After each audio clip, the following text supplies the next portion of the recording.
Risk तो जीवन के अंदर लेनी जरूरी है। बिना रिस्क कोई भी काम होगा नहीं।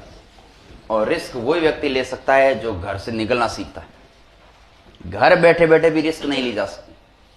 और चाहे पढ़ाई में हो चाहे काम में हो, रिस्क जिस व्यक्ति ने ली है वो जिंदगी में शायद असफल कम ही लोग हुए। रिस्क लेने वाला हमेशा सफल हुआ है।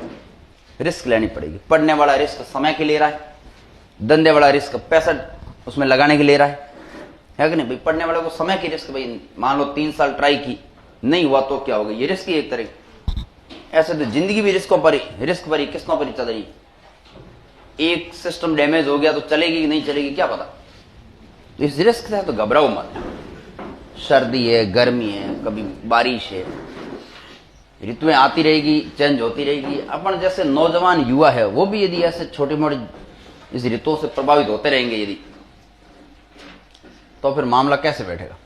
देश का बेचारा क्या होगा फिर।